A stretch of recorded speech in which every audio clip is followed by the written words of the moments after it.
The New York Knicks got punched in the mouth for the first time this preseason, but Mike Brown responded in a way his predecessor probably would not have.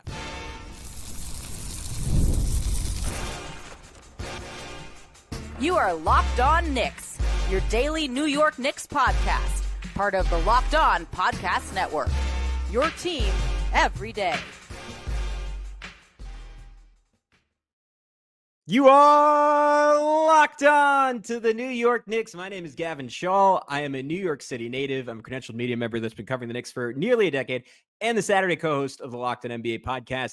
My newest co-host here on Locked On Knicks is XJ. He is also the fantastic co-host, part of the great team over at Hot Hand Theory. They're coming back with a whole lot of good stuff in the near future. But this is Locked On Knicks, part of the Locked On Podcast Network. Your team every day, your daily podcast on the New York Knicks, giving the most detailed insight on your favorite team 5 whole days a week. So be sure to join thousands of other Knicks fans. Just past 9K and subscribing about YouTube and your favorite podcast platform for the best insight on your favorite team every single day. On today's show, the New York Knicks remain undefeated, 3-0, baby, on their way to a championship in the preseason, 100-95 in overtime. Shout out Garrison Matthews and Tyler Kolek for bringing it home over the Minnesota Timberwolves. We are going to talk the interesting way Mike Brown responded to the Knicks struggling a little bit. Hint involved a lot of experimentation. We are going to get into a big night for Mikal Bridges. We're going to get into the interesting way the Minnesota Timberwolves challenge Jalen Brunson and the Knicks offense and how they'll need to respond better in the future. But XJ, I'll leave it to you because this is an area I know you were always critical of Tom Thibodeau for. I don't want to leave you on an island. I, too, was very critical of Tom Thibodeau for it. And that was generally like in situations where the team was struggling, both over like a large season sample size, but even more specifically as an in-game sample size. There were nights where he was very quick to pivot, but he was not consistent in making those pivots. And tonight, we saw a lot of variety for Mike Brown. Granted, that could have simply been him following a preseason script, but it felt like a very conscientious response to how the Minnesota Timberwolves were playing the New York Knicks. And it led to a big turnaround for the Knicks in the second half after they put up just 38 points in the first half of this game. Experimentation. Experimentation is the word of the day. Obviously, the preseason is a time for experimentation for all teams. They're trying different players, different lineup constructions. But for the New York Knicks during the preseason last season, it didn't necessarily always even feel that way. And then, we don't even have to talk about the regular season as far as the lack of experimentation that went on. Mike Brown's experimentation has been incredible. We're talking about multiple 5-out lineup constructions. We're talking about four of them just in the first 3 quarters, by the way. 4 of them within the first 3 quarters. We're talking about basically, it was something I noticed just looking at all the different ways that Mike Brown was trying to deploy different lineups and rotations. With Josh Hart out, if Mitchell Robinson doesn't play, almost every one of the Knicks lineups is a 5-out lineup. It's kind of incredible because they have that many shooters. And when you have that many shooters, when you have that much talent on your team, it is essential that you try different combinations of players. You try to see what works. You throw stuff at the wall because make no doubt about it, this New York Knicks team is a championship contender. And when you're a championship contender, not only does the preseason not matter as far as trying to win games and do the best you can with every game, although you care about that and you will always try to win, it's not number one. It's not number one early in the regular season. It's not number one until you get close to the playoffs, because that is what matters, is setting yourself up to win a championship. And the way you do that is by experimenting, seeing what works, seeing what combinations are most effective. And Mike Brown's done that already through 3 preseason games. And you might be listening to this and saying, XJ, you're just too excited. It's the preseason. Of course he's experimenting. I think that we've seen stuff that there's no chance we would have seen if the same coaching staff came back going into the season. I just do. Like you just mentioned, 4 different 5-out lineup constructions in 3 quarters of a preseason game. I just don't think that would have happened. And I think that there's different ways that coaches experiment. Sometimes they're like, I have a way that I want to play, and I'll experiment with different players and different lineups that basically I can deploy in that specific way. Or you can say, I have multiple ways I can play because look how deep my talent is, and I can put out, Deuce with the starters. I can put out Yabusele with the starters for long stretches of time. I can see what works. If it's not working, I could go in a different direction, put out 5 new guys, take out 2, have Jalen Brunson be in different roles, have Karl-Anthony Towns be in different roles. There are so many different things you can do. And because the Knicks are so multi-talented and multifaceted, it just makes sense to do that. And that's what Mike Brown is doing. That's what has me really excited. I don't care that it's preseason game number 3. It is something that I haven't seen in a while. And so I'm excited to see it now. And to be honest, I think it is the thing that is making me feel really, really confident about the Knicks being on a very, very, very exciting trajectory for this year. It's kind of funny because you and I remember when we were talking about, like, is it going to be Taylor Jenkins? Is it going to be Mike Brown? We were texting and we were sort of debating. We were saying, what would our expectations be for Mike Brown? And I think we were both kind of on the same page. That, like, there was this sinking feeling in our guts that it was going to be very similar to Tom Thibodeau, with like maybe a little bit more creativity on the margins. But this is more so what I would have expected if they had hired Taylor Jenkins, right? Like this is like very modern lineup styles, very modern offense. I think a defense that is still finding its way, but leaning into the strengths of this roster. And I'll get into that a little bit more in just a sec. And against a Minnesota team that, first of all, let me just say, thank God the New York Knicks do not play in the Western Conference. The Timberwolves are considered by many to be not even the 4th, but really in terms of title odds, the 5th best team in the Western Conference. So I think that's ridiculous. I think they're way better than the Lakers personally, but this, like, they are super deep, hyper athletic, and like the way they challenge the Knicks with like their physicality and their focus, like they came out and they treated this maybe not like a playoff game, but like a regular season game. They really wanted to win, and the Knicks were punched in the mouth in the first half in a way I don't know that they were quite ready for. And for Mike Brown to come back, and I want to be clear on this, I'm not 100% sure if the lineup pivot to start the second half had to do with Mitch getting shaken up. I'm not sure if you saw anything. I didn't see a post-game quote on that because he did not play the entire second half. That might have just been Mike Brown being protective of the single most injury-prone guy and one of the most important guys on this roster. But he starts Gershon Yabusele to start the second half and starts 5 out with Yabu in Mitch's place. And that doesn't actually work out that well over the first few minutes. I think they got down 58-44, I want to say. Like it was a pretty substantial deficit when they made a switch and then put in Deuce. At that point, it was Brunson. Let me see if I can find it. It was Brunson. Oh, yeah, it was just Deuce with the... No, it wasn't Deuce with the starters, was it? It was Shamet for Yabusele. So it was Brunson, Shamet, Mikal, OG, Cat, which is just like an all caps shooting lineup. And that unit just proceeded to wreak havoc, get the Knicks right back, or wreak havoc, I guess, get the Knicks right back into the game. And the part that stood out to me the most was Minnesota, I think, still scarred from the just disgusting performance Cat put on Rudy Gobert last season.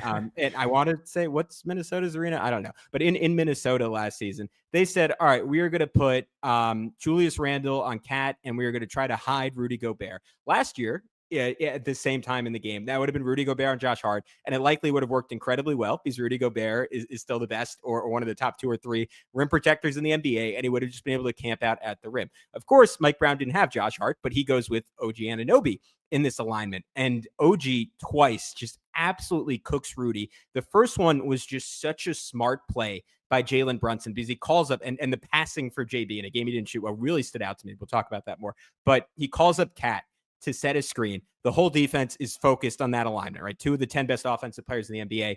And he recognizes, hey, OG's on the weak side with a wide open lane now, given that Julius Randle's up with Gobert on him, zips it to Gobert, zips it to OG. OG torches Gobert, gets like a layup above the rim. And then 2 plays later puts a 3 in Gobert's eye. And there was like a lot of other things going on that allowed the Knicks to make a run during that stretch. But it was just one like that Mike Brown went to that Minnesota couldn't handle it initially. And it was Brunson like seeing the mismatch, exposing the mismatch, when so often last season the Knicks had those matchup advantages and just did not poke at them the way they did here against a great defense that was locked in, and the Knicks were able to make a run because of it. Yeah, because I think last season there was only one way to play. And this season there's multiple ways to play. There's a lot of interchangeability amongst all the wings and even amongst Brunson. And that's something that we're really seeing play out to fruition. When you have a particular matchup that you have an advantage at, there are multiple ways to attack that matchup. You can go one-on-one, but you can also kind of float guys in and out of their positions and roles to do the best you can to exacerbate that disadvantage that the defense is at. And that's what this team is doing. I'm going to say a stat that sounds really, really bad, and it's something that everybody probably knows at this point, but to me, it's such a nice, it's like music to my ears. It is that the Knicks were 15 of 57 from three. That sounds ridiculous. They shot 26% from three. The New York Knicks shot 57 3-point attempts, Gavin. They shot 57. I know it was a little overtime game. They won the game despite shooting 15 of 57 from three. Incredible. To me, this is what I did. So I'm gonna take our audience through what my experience was. I just took a breath of air and I stopped and I said, let me just stop for a second. We don't know what's gonna happen this season. We don't know if there will be unfortunate injuries, if players will perform below expectations. We don't know if there's going to be poor shooting luck or locker room issues that are unexpected or some other factors affecting the Knicks in some unexpected ways. But right now, in this moment, I can take a deep breath. We are seeing the Knicks experimenting with a bunch of different lineups rather than predetermining what lineup is running it out a million possessions, even in the preseason. We're seeing different configurations of 5-out. We are seeing like 75% of a game be 5-out lineups. We're seeing up-tempo offense. We are seeing deployment of guys like Mikal Bridges, and we'll get into that. Deployment of guys like Jalen Brunson, and we'll get into that in ways that we haven't seen them play in years. It's incredible. And, I'm personal note, I'm trying to work on my own personal anxiety. So I was told you need to live in the moment. So that's what I'm trying to do in this moment. Gavin, I feel safe. I feel safe with what I'm seeing. My body doesn't feel on edge. I feel like I can watch the games. I can live with the results. Is it perfect? No, and it won't be perfect, but I feel good. I feel safe with what I'm seeing. I know it's three preseason games, and you guys can say, chill out, XJ. It's 3 preseason games, but I haven't felt like this in a long time. I'm gonna live in a moment, and I'm gonna appreciate what I'm seeing. It was that exciting to me to see what I saw tonight. First of all, fellow anxious guy, I respect that. I was literally, I was just walking today. I was thinking like, God, man, I'm going to pray to every basketball deity that's out there that this team stays healthy, because I just have an expectation level. And this is, again, probably an overreaction of 3 preseason games, but that I just did not have. Like I've said all offseason, like I kind of expect the Knicks, like it'll take a lot of time. It'll be similar to last year. Cleveland's going to run away with the 1 seed. And now I'm looking at this team and I'm seeing a team that like could be a juggernaut in the regular season. And they were just, outside of like, I always talk about like the month where they had like a healthy OG and Julius in 23-24. Outside of that, like I just like, as good as the Knicks have been, I haven't seen that type of ceiling, at least in the regular season. And it feels like this group, again, health pending, they had great luck last year. They needed to continue. They have that ceiling, and that is just exciting. It also it makes you nervous too. But we're going to stay optimistic here. We're going to come back. We're going to talk about the ways Minnesota challenged the Knicks and how the Knicks are going to have to pivot, maybe even a little bit more aggressively in the future to respond. But first, I want to tell you about our good friends over at Quo. One of the tools that helps make a huge difference for business owners is Quo, formerly OpenPhone. It's the same great business phone system you've heard me talk about before, just with a new name. That's why it matters. Every missed call is money left on the table, and every customer conversation counts. You need a phone system that keeps you connected 24/7. Quo is the #1 business phone system that streamlines customer communications. It works right through an app on your phone or computer, so no more carrying 2 phones or relying on a landline.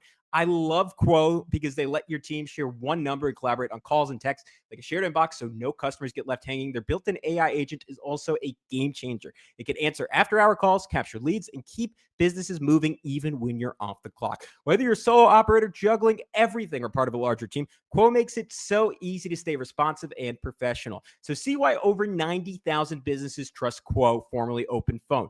Get started free and get 20% off your first 6 months at quo.com/LockedOnNBA. That's QUO.com/LockedOnNBA. And if you've got an existing number with another service, Quo will port them over at no extra charge. Quo, no missed calls, no missed customers.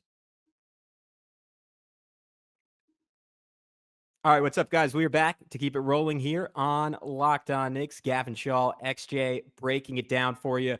We talked about why we're optimistic. I'm going to talk about not why I'm pessimistic, but why I saw something tonight that the Knicks need to figure out that I did not know that they needed to figure out. And that is the way the Timberwolves defended the Knicks. This is something that, and again, XJ, I'll defer to you because I think you watch more of the rest of the league than I do. But I watch a good amount of other basketball. And last year, I mainly only saw this from the Thunder. And that was like what I think is probably going to become the in vogue way of playing defense in the NBA as athletes continue to get smarter, bigger, and more athletic. And that is like a return to walling off the rim at all costs. I mean, credit the Milwaukee Bucks. They did like sort of like a slower, more novel version of this in their title years. Shout out Giannis, by the way, future Nick. But the Oklahoma City Thunder last season, like really, really embraced that and basically said, hey, we will dare you to hit threes with our like 6'8" freak of nature young athletes running out at you at 100 miles per hour. And if you can hit enough of those over a game or a series, while we also have one of the best offense in the league, we'll tip our cap to you, but you're getting nothing around the basket. And Minnesota, similar to the Rockets, similar, maybe even like the Hawks are the closest version of that in the Eastern Conference. Orlando can certainly do some of that. Like they are embracing that style. And I think that is a style that is going to really challenge Jalen Brunson and really challenge the Knicks when they do play shooter heavy alignments. And you saw Brunson in particular, though you noted to me, and I'll let you expand on it, like really the entire Knicks roster, like really have trouble with their driving kicks because Minnesota's basically banking on the idea that the Knicks don't have a LeBron James. They don't have a Luka Doncic, right? Like those like big alpha chess piece initiators that can just consistently hit those passes over the top. And Brunson, to be fair, threw some spectacular passes in this one, but there were a couple different ways, different times where he threw one away, took a charge on another. He can answer like another time where Dante DiVincenzo shot it and helped and stripped him on a drive. And he can answer that by being like a little bit more mid-range oriented. And maybe this is part of the reason Tom Thibodeau favored such an ISO heavy style for Brunson, because like a little bit slower, more methodical play makes it harder to send those like frantic, like crashing help towards the rim. And yet, like the Knicks have higher aspirations on offense this year. And that's the whole point we were making with the 5-out stuff. And this gets really difficult to do when the Knicks play that lineup that I described with Shamet earlier, or the starters with Deuce in the game for Mitchell Robinson. If they have 5 true shooters, this is very difficult. But if the Knicks are more like 4.5 shooters with Yabu out there, it is a challenge for them. And I'm interested to see how much other teams, like you always talk about, like what did the champion do right?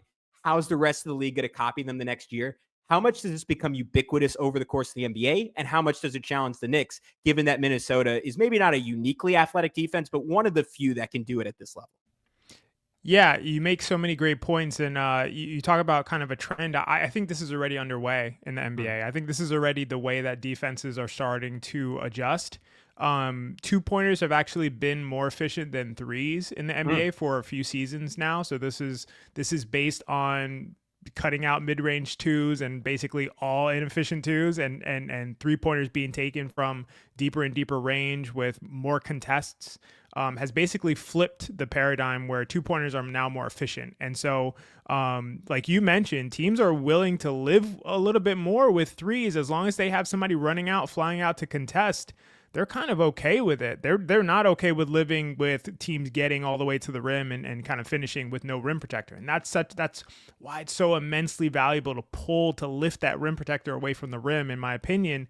But that being said, the Knicks are going to have to deal with this. They're going to have to figure out a way to deal with this, because this is the way that Jalen Brunson will be guarded. And to be honest, this is the way that a lot of their drivers are going to be guarded, including Karl-Anthony Towns. They're going to force them to make difficult decisions, to kind of have eyes in the back of their head. These are not Luka Doncic that we're talking about. These are really great, elite, all-time great offensive NBA players, but they do not have the eyes in the back of their head like a Luka Doncic or even like a LaMelo Ball type player. Like, these are guys who get on a beeline and they're looking to score. They're not looking to say, hey, I have this plan B, and the plan B is I know, I got a shooter on the wing, and as the help rotates, he's going to be, swinging over to the top of the key because that's the open spot. And so I know I can flip it back to him if somebody comes over to late rotate and contest. That's a lot of thinking that you're putting on these players, and it's not natural for them to perform that way, like a Luka Doncic, like a LeBron James, like a LaMelo Ball. These guys who are more like a Tyrese Halliburton. Yeah. These guys who are more pass oriented. And so that is the way that you're going to see Brunson played. And so I think that that's going to be a little bit of a growing pain.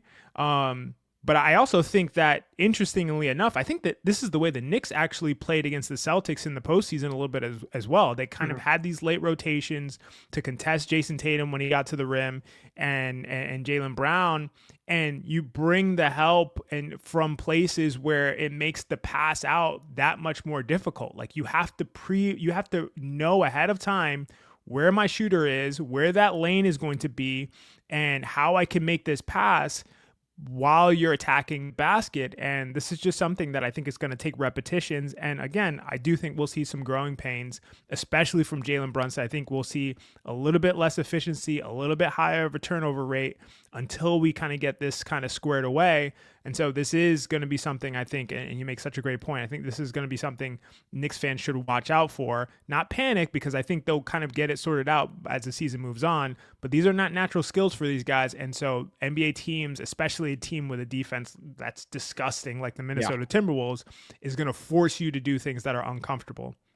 You said it, but I'll reiterate it one more time. I don't think most defenses in the NBA can successfully do this against the New York Knicks, especially in the regular season. I'm going to have every game circled, though, where we get a defense on that level. This is going to be interesting. And I think another really key part of this, and I texted this to you and Chris today, I think Anthony Edwards honestly guards Jalen Brunson maybe better than any defender in the NBA. And he takes like a sick, gleeful pride in trying to guard Jalen Brunson. And we saw this last postseason. I remember where he blocked Jalen on a fadeaway and like forced a shot clock violation. He was like clapping and staring at the camera. Like I bet this goes back to some trash talk they had in their Team USA days during that miserable World Cup run in the summer of 23 or 24. I can't remember. But anywho, it was 24. This is like he is just like, he's so strong, so athletic, and like he's not always focused. He is hyper focused when he's guarding Jalen Brunson. Jalen got him on like a sick pivot one way, pivot the other, pump fake, step through move that is like no one in the NBA can guard. But for the most part, Ant did a great job, and that made it a lot tougher for Jalen to get really clean separation. He started off like 1 for 6, finished 4 for 14, just 1 for 6 from three. Did get some good looks off the ball from three that just didn't go down tonight. Only 3 assists. It was a really tough day for him. And credit Minnesota, credit Dante DiVincenzo and Julius Randle. Like that whole team did a really great job staying focused, staying disciplined against him. But when we come back, XJ, Mikal Bridges, I think I put in the little thumbnail for last one that he's moving different. That continued. The jumper looks nasty. I want to talk about it next on Locked On Knicks.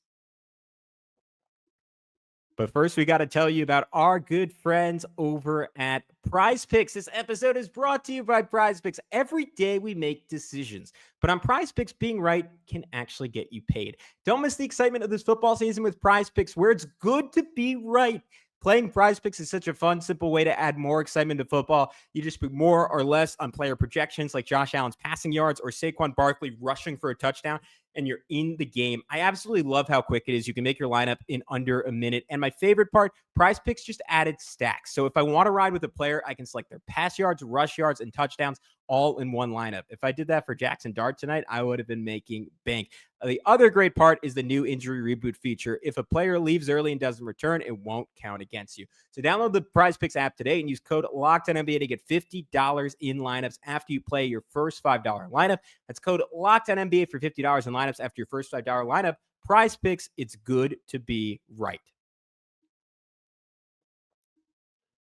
All right, we're back wrapping this one up on Locked On Knicks. Gavin Schall, XJ, taking you home, 100-95 victory for the New York Knicks. It took overtime, which was annoying because I was done with this game by the fourth quarter. But shout out again, Tyler Kolek, Garrison Matthews, carrying the Knicks in that OT period. I wanted to skip over to Mikal Bridges, who was probably the only starter who had a positive impact offensively in this one. 6-12, 3-7 from three.